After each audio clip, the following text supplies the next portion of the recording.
Hi everyone. Bisa dengar aku nggak ya? Just Bisa. want to make sure. Oke. Jadi untuk yang ini, it will be a very quick presentation sebenarnya. Kenapa sih kenapa sih personal branding itu sangat penting untuk dimiliki sama semua profesional? Yang pertama adalah untuk membedakan mana sih kita sebagai personal, maksudnya kita sebagai orang individual biasa, dan mana sih sosok profesional kita gitu. Jadi ketika di dalam dunia kerja kita bisa menggunakan avatar profesional kita itu dengan jauh lebih baik gitu. Nah, temanya sebenarnya personal branding kan gitu. Makanya untuk presentasi kali ini saya akan lebih membahas tentang bagaimana sih untuk memberikan atau memperlihatkan image profesional yang baik agar ini bisa membantu kalian juga dalam kalian berinteraksi di dalam dunia profesional gitu. Baik ketika kalian ingin bekerja dengan kolik yang lain atau mungkin ketika kalian ingin daftar pekerjaan yang baru seperti itu. Nah, kenapa sih nama temanya ini dari kenapa sih saya menjudulkannya ini adalah first impression that open the doors gitu. Karena sebenarnya first impression semua orang pasti tahu lah, first impression itu sangat penting kan. Ketika kalian bisa menunjukkan first impression yang tepat, maka mungkin banyak sekali hal-hal yang terbuka lebar yang bisa kalian eksplor ke depannya gitu. Karena sebenarnya dalam untuk mendapatkan pekerjaan atau dalam hal profesional gitu, it's all about first impression gitu. Kita nggak bisa bohong bahwa semua orang itu akan melihat outcomes-nya. Begitu juga ketika kita ingin memperlihatkan diri kita sebagai profesional gitu. Mereka akan melihat outcome dari apa yang kita tunjukkan ke mereka gitu. Nah, sebenarnya ada dua hal sih yang bisa dilakukan. Yang pertama itu, I'm so sorry about the background. I have trouble with the background. I hope you don't mind. Jadi, ketika sebenarnya tuh ingin memfokuskan kepada bagaimana sih menampilkan profesional, diri yang profesional di hadapan recruiters atau orang-orang yang membantu kita mendapatkan pekerjaan gitu ya.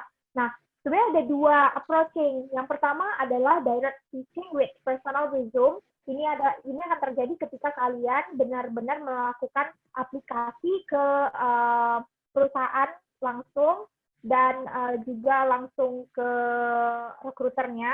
Yang kedua adalah public teaching. Public teaching ini mungkin bagaimana kalian memperlihatkan profesionalitas kalian itu ke networking yang jauh lebih besar, mungkin dengan sosial media seperti itu. Untuk yang pertama, saya mungkin akan ngebahas mengenai yang direct teaching.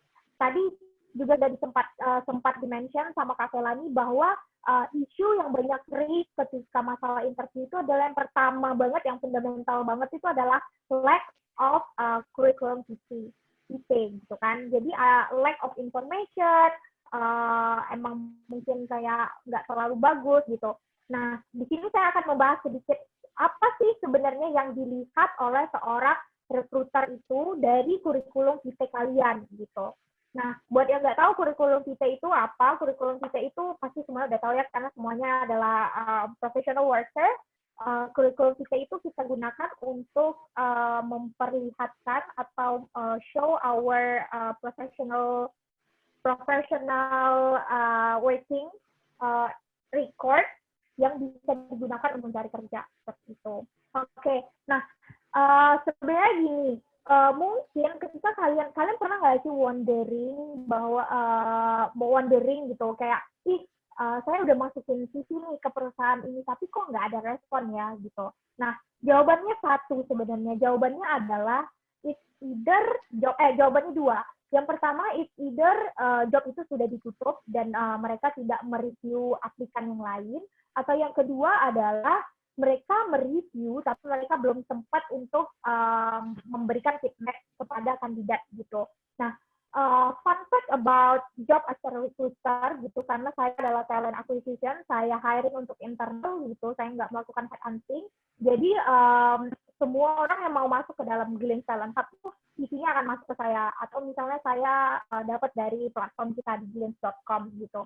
Nah, fun fact about recruiter yang melakukan inbox hiring itu, mereka itu nggak menghabiskan waktu lebih dari 1 menit untuk melihat CV kalian gitu. Jadi kalau misalnya ada 100 CV, approximately waktu yang akan dihabiskan oleh recruiter untuk mereview itu adalah 100 menit gitu. Jadi satu CV itu hanya diberikan kesempatan tuh paling lama 1 menit gitu. Tapi bisa nggak sih sebenarnya direview lebih lama lagi? Jawabannya bisa. Karena gimana caranya? Ya ketika CV kalian berhasil memberikan first impression yang baik, sehingga recruiter itu jadinya dia tertarik untuk membaca jauh lebih detail gitu. Tapi kalau dia lihat dari yang pertama aja udah nggak menarik, mungkin dia akan langsung skip. Bahkan less than 1 minute pasti sudah selesai gitu mereka mereviewnya. Nah, untuk menghindari hal itu terjadi pada teman-teman semua, saya ada beberapa tips yang mungkin bisa diaplikasikan dan diimplementasikan kepada CV-CV-nya teman-teman. Ada 3 hal. Yang pertama itu keep it basic. Kenapa saya bilang keep it basic? Balik lagi, karena kalau yang terlalu heboh itu kadang nggak baik untuk first impression. Namanya juga kan sesuatu yang terlalu berlebihan itu tidak pernah baik gitu. Nah, dari keep it basic ini ada 4 saran dari saya. Yang pertama itu format your CV as a PDF gitu. Karena kalau misalnya nih kalian pakai format Microsoft Word, lalu dokumen yang kalian kasih itu berantakan gitu, otomatis 100% recruiter nggak tertarik untuk baca lebih lanjut. Walaupun mungkin kalian itu bagus, maksudnya kayak background kalian bagus, working experience bagus, tapi kalau misalnya menyulitkan untuk recruiter cenderung untuk nggak melihat itu gitu. Itu yang pertama. Itu kalau misalnya dia jadinya jelek, jadi berantakan karena perubahan komputer dan segala macam. Yang kedua, kalau misalnya harus download dan ketika download itu harus memakan waktu banyak gitu. Jadi otomatis mereka nggak akan mempertimbangkan untuk membuka CV yang dalam file doc gitu. Sementara kalau filenya PDF ketika di-download pun, it just took 1 or 3 seconds and then dia akan kasih lihat semuanya gitu. Jadi sangat penting untuk menyediakan kemudahan pada recruiter dengan cara menggunakan PDF file sebagai format CV kalian. Dari manapun kalian mau masukin CV itu diminta untuk formatnya PDF gitu. 2, using black text and keep the font and size clean, simple, and consistent gitu. Nah, mungkin banyak yang mengira kayak, kalau misalnya kayak fontnya beda-beda, terus kayak CV-nya warna-warni gitu, itu bakal menarik kan? The truth is, itu sangat tidak menarik sebenarnya, karena itu memperlihatkan ketidakprofesionalan kalian gitu. Mana ada orang yang di dalam dunia profesional gitu, dalam dunia kerja, memperlihatkan CV-nya itu, gini deh, mana ada orang yang pergi melamar kerja pakai kostum badut. Semua orang pasti kayak melamar kerja itu pakai kostum formal, yang mungkin monoton, yang tone-nya cuma 2 warna, hitam, putih, biru, dongker, yang kayak gitu, yang calming gitu. Nah, ini juga harus banget diimplementasikan di CV gitu. Kalau misalnya CV kalian masih berwarna, saya sarankan kalian untuk pilih warna-warna yang nggak terlalu mentereng gitu. Karena balik lagi, ketika recruiter itu nggak impress, maka mungkin dia nggak mempertimbangkan waktunya 1 menit itu untuk dipakai ngecek CV kalian lebih lanjut gitu. So make sure to keep it clean, to keep it simple, but to keep it effective gitu. Yang ketiga yang paling fundamental juga, no typo. Make sure bahwa CV kalian itu udah nggak ada typo lagi, karena typo itu juga menunjukkan ketidaktelitian kalian gitu. Jadi mungkin some of recruiters tuh suka menilai gitu, anak ini CV yang dia pakai untuk daftar ke company yang ketika digunakan untuk saat krusial aja dia masih bisa typo gitu, apalagi kerjaan biasa. So, jadi make sure no typo. Yang keempat, ini fun fact juga bahwa sebenarnya rekrutmen itu tadi yang kayak saya bilang, mereka cuma spend 1 menit rata-rata. Jadi make sure kalau CV kalian itu muat dalam satu page saja gitu. Karena kalau misalnya nih satu page saja itu udah menggunakan waktu 1 menit gitu. Let's say kalau misalnya menarik gitu 1 menit dia bisa habiskan waktunya. Tapi kalau misalnya menarik tapi kayak page-nya tuh sampai banyak atau kayak nge-attach apa ya di dalam CV itu nge-attach lagi kayak ijazah SD, SMP, SMA, ijazah kuliah gitu, sertifikat apa, kakak gitu. Nah itu tuh jadinya tidak menarik gitu untuk rekruter gitu. Jadi ini juga saran yang disampaikan oleh rekruter dari Google gitu. Dari sekian juta aplikan, mereka hanya menggunakan 1 menit untuk satu CV, dan encourage memang untuk satu CV itu hanya satu page seperti itu. Itu untuk tema yang pertama, CV basic. Yang kedua, yang paling penting, oke. Yang kedua itu customize. Jadi itu kayak pasti kalian juga berpikir kan, kayak yang pertama itu untuk menjawab seperti apa sih CV yang sebaiknya kalian bikin gitu. Nah, kalau yang kedua ini adalah untuk menjawab sebenarnya apa sih yang dilihat sama recruiter dari CV-nya aplikan itu gitu. Nah, ada 6 hal yang paling penting yang wajib banget ada di dalam CV. Karena kalau misalnya ini tuh tidak ada di dalam CV, balik lagi kayak recruiter akan menemukan kebingungan untuk menilai apakah kalian cocok untuk dipertimbangkan apa enggak. Nah, hal-hal apa aja itu? Yang pertama itu nama. Nama harus jelas sekali bahwa kalian mencantumkan nama kalian di CV. Yang kedua, kontak detail. Nah, ini sering terjadi pada saya ketika saya menjadi recruiter gitu. Ada beberapa aplikan yang dia daftar kerja, tapi dia tidak memprovide kontak number. End up, saya nggak akan hubungi dia. Karena gimana caranya menghubungi dia juga, gitu kan. Jadi kontak detail itu penting. Nah, kontak detail ini sebenarnya apa aja sih kontak yang misalnya harus di-provide? Yang pertama itu adalah nomor handphone, gitu. Karena mungkin untuk rekruter-rekruter yang kerjanya pace-nya kencang gitu, mereka tuh akan lebih cenderung untuk melakukan telepon langsung ketika melihat bahwa oh ini sisi menarik nih. Jadi mereka akan telepon langsung kalian gitu. Jadi penting banget kalian memprovide nomor telepon. Dan juga yang kedua adalah memprovide email, aktif email. Karena apa? Karena ketika misalnya nanti kalian nggak bisa ditelepon, mereka akan, kalau misalnya mereka tertarik dengan profil kalian, mereka akan cenderung untuk mengirim email, memberitahu bahwa kalian tuh menjadi salah satu aplikan yang menarik perhatian mereka gitu, dan mungkin mereka ingin schedule further activity, further act untuk kalian gitu. Jadi penting banget ya kontak detail.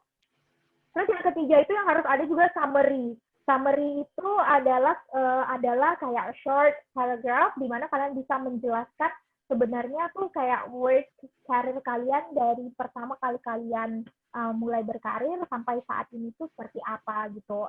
Biar itu memudahkan juga ketika kalian menuliskan ada summary gitu. Berarti recruiter akan bisa melihat, oh di dalam CV kalian tuh ada loh info tentang apa-apa gitu. Misal di summary kalian tuh kalian menjelaskan pendidikan dan working experience kalian. Nah dari summary aja tuh si recruiter per awalnya tuh udah langsung tahu, oh ada working experience sama ada apa ya, ada work misalnya, atau ada educational background gitu. Jadi nanti dia akan lebih ngerti gitu ketika membaca poin-poin lain yang kalian sampaikan di dalam CV gitu. Terus yang paling penting juga yang keempat itu adalah working experience gitu. Working experience ini benar-benar dilihat sama recruiter gitu. Kalau misalnya nih, pasti bakal ada pertanyaan, kalau misalnya belum punya working experience, seperti apa gitu. Nah, kalau misalnya belum pernah punya working experience, mungkin bisa tambahkan pengalaman-pengalaman lain yang nilainya profesional. Misalnya pengalaman organisasi atau internship gitu. Karena hal-hal itu juga menjadi pertimbangan apakah kalian itu siap untuk masuk ke dalam dunia kerja yang sebenarnya gitu. Lalu yang kelima ada skills. Skills ini juga penting untuk dimention. Jadi skills ini bisa mungkin skills yang dimasukkan ke dalam CV adalah skills yang benar-benar kalian pahami dan benar-benar kalian bisa lakukan gitu. Terus kalau bisa bisa juga yang sesuai dengan job description yang kalian daftar gitu. Misalnya ada yang daftar front end developer gitu. Terus di dalam CV-nya kalian benar-benar masukin hal-hal yang berhubungan dengan front end gitu. Misalnya kayak programming language apa yang kalian bisa, terus aplikasi apa yang kalian bisa gitu. Karena itu jadinya membantu recruiter untuk memahami kalian gitu. Yang terakhir adalah education. Education juga penting karena untuk beberapa company mereka memang sangat selektif terhadap educational background. Tapi kalau misalnya ada company yang tidak selektif juga itu bisa menjadi nilai tambahan juga buat kalian bahwa kalian bisa membuktikan kalian sudah melalui jenjang pendidikan yang formal dan kalian bisa dan kalian punya punya ijazah dari instansi pendidikan itu gitu. Nah, itu untuk poin yang kedua gitu. Yang ketiga ini yang tambahan sebenarnya tuh ini tambahan untuk membuat CV kalian itu jauh lebih strong gitu ya. Nah, untuk yang masih fresh graduate mungkin bisa di-emphasize atau ditekankan bahwa kalian itu ditekankan info-info seputar sekolah kalian sebelumnya, degree-nya apa, lalu major-nya apa, lalu GPA-nya berapa, lalu tahun kalian lulus dari universitas itu, karena bisa dilihat juga ini tuh fresh graduate yang seperti apa kayak gitu. Tapi kalau misalnya kalian udah senior graduate, tolong di-emphasize pada experience, terus roles yang pernah kalian jalani dalam working experience kalian, apalagi role penting gitu. Misalnya kalian memimpin satu project, sama untuk selesai satu seperti itu. Itu untuk sisi tips gitu ya. Nah, mungkin cuma itu yang bisa saya bantu untuk yang direct teaching with your resume. Nah, selanjutnya saya akan Nah, selanjutnya boleh di full screen Bang Tio biar nggak salah fokus yang lain. Bentar. Oke. Nah, selanjutnya adalah direct teaching, indirect teaching yang bisa kalian lakukan untuk memperlihatkan kalian untuk untuk bersosialisasi secara profesional dalam lingkungan atau network yang profesional juga gitu. Nah, ada nggak di sini yang sekarang udah aktif banget nih menggunakan LinkedIn gitu? Karena kenapa sih saya harus membahas LinkedIn ini? Karena sebenarnya untuk sampai saat ini LinkedIn ini adalah masih jadi sosial media profesional yang sangat sering dipakai oleh para profesional gitu. Jadi LinkedIn ini digunakan untuk connect satu sama lain, dan LinkedIn ini juga bisa digunakan untuk mencari kandidat gitu, atau mencari guru, mencari mentor yang baru dari orang yang kita belum kenal sebelumnya, atau mungkin juga mencari partner untuk berbisnis atau segala macam gitu. Jadi memang LinkedIn ini sangat mandatory lah sebenarnya untuk kita yang punya professional job, karena dari sini kita bisa berinteraksi dengan orang secara lebih profesional gitu. Nah, gimana sih sebenarnya cara menggunakan LinkedIn yang baik? Daftar dulu LinkedIn. Kalian boleh explore dulu untuk tahu LinkedIn itu seperti apa gitu. Dan yang paling penting adalah sebisa mungkin buat manage si LinkedIn account kalian ini untuk terlihat profesional gitu. Karena kalau misalnya kalian hanya buat tapi kalian tidak manage dan kalian tidak lakukan maksudnya tidak kalian urus secara berkala, itu sama aja bohong gitu. Tapi kalau misalnya kalian urus secara berkala, kalian gunakan terus tuh, LinkedIn ini akan membantu kalian untuk melihat ada banyak kesempatan di luar, atau mungkin bisa jadi juga untuk mendatangkan kesempatan dari luar ke kalian gitu. Nah, gimana sih sebenarnya cara membuat LinkedIn ini tuh bisa terlihat jauh lebih profesional gitu? Saya ada contohkan di sini. di presentasi ini yang saya contohkan itu adalah dari bos saya gitu ya. Nah, ada poin-poinnya gitu. Karena kan ada beberapa hal dari profil itu yang sebenarnya harus diisi kan sama teman-teman yang menggunakan LinkedIn gitu. Nah, kalau tips dari saya adalah diisi semuanya gitu. Benar-benar diisi dan kalau bisa mungkin diisi jauh lebih detail gitu. Misalnya untuk background headers gitu. Background headers ini kalau misalnya kalian bekerja pada satu perusahaan, kalian mungkin bisa pakai headers official dari perusahaan itu.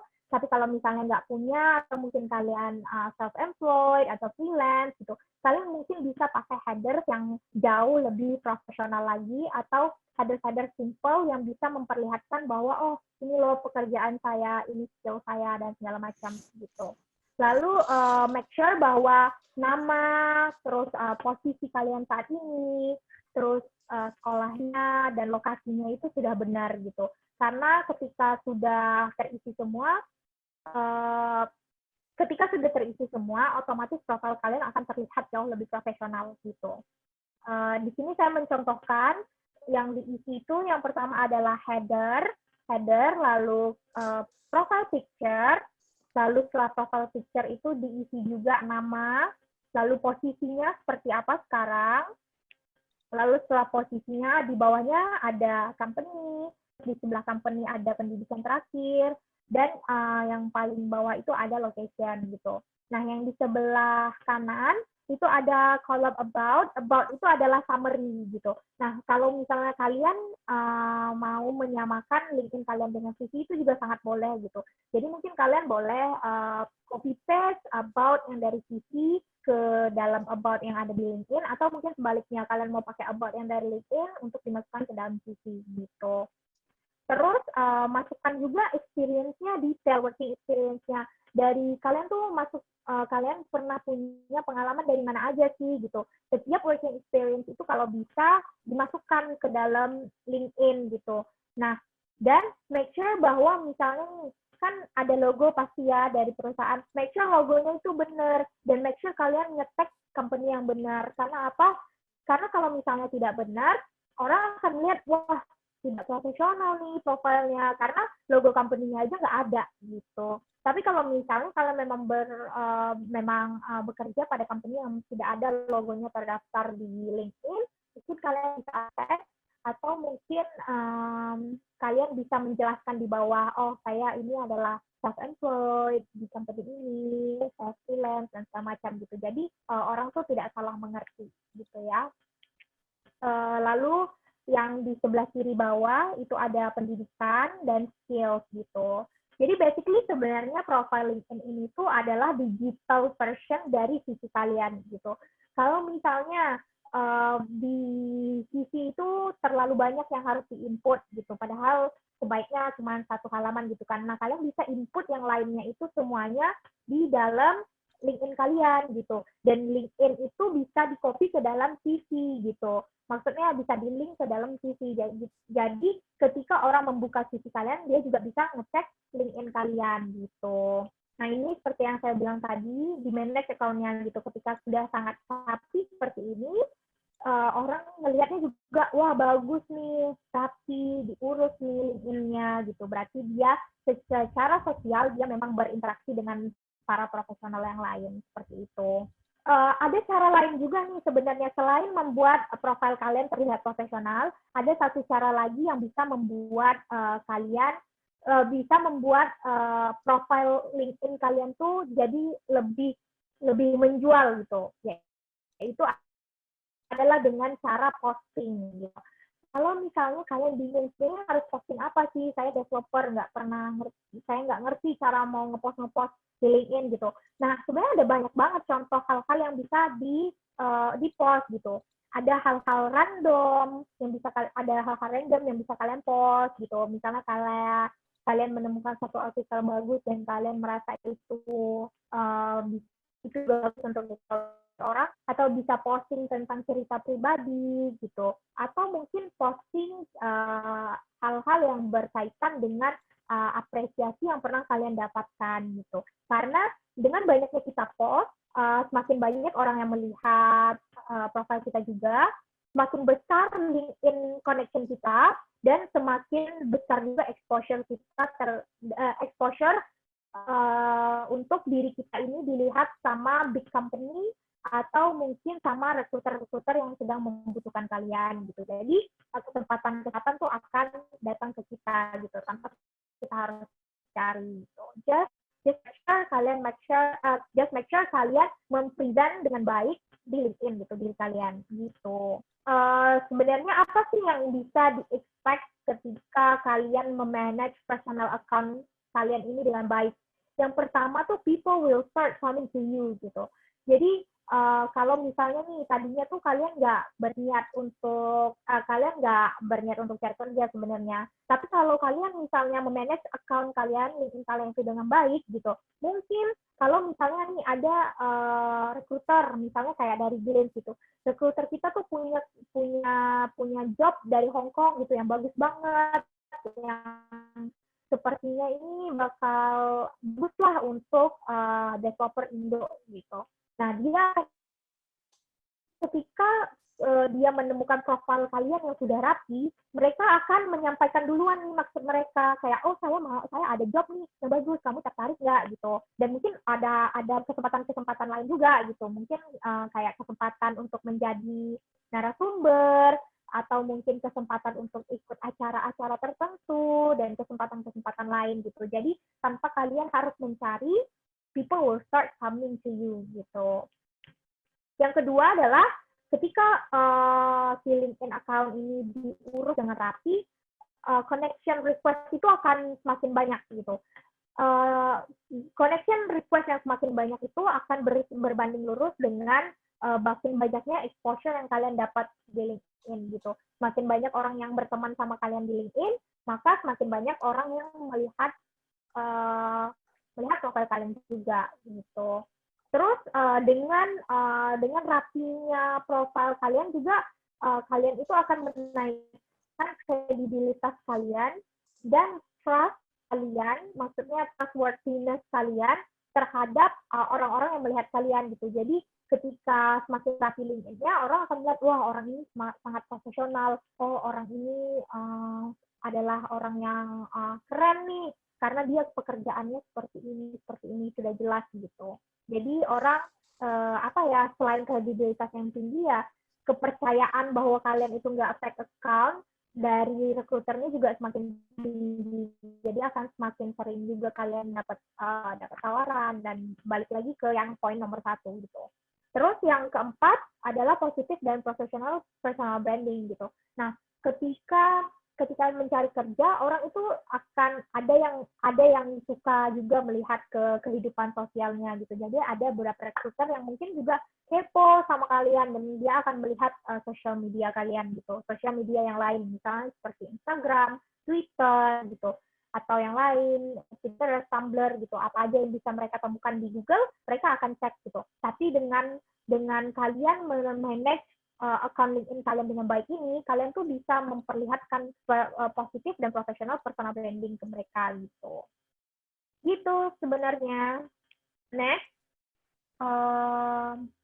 ini saya mau sedikit kasih tahu info. Ini info nyata dari LinkedIn karena saya pernah diundang ke LinkedIn waktu itu untuk acara LinkedIn di Singapura. Jadi ketika kalian misalnya nih menggunakan info-info yang lengkap gitu, misalnya dari working experience gitu, kalau kalian benar-benar mendetailkan working experience kalian akan menerima 5 kali lebih banyak connection request, 8 kali lebih banyak profile view, dan 10 kali lebih banyak message gitu. Itu dari orang lain gitu. Dan ketika kalian bisa menampilkan skills yang lebih banyak, kalian itu profil kalian akan dilihat 17 kali lebih banyak ketika kalian misalnya bisa menambahkan 5 atau lebih skills yang bisa kalian masukkan ke dalam LinkedIn gitu.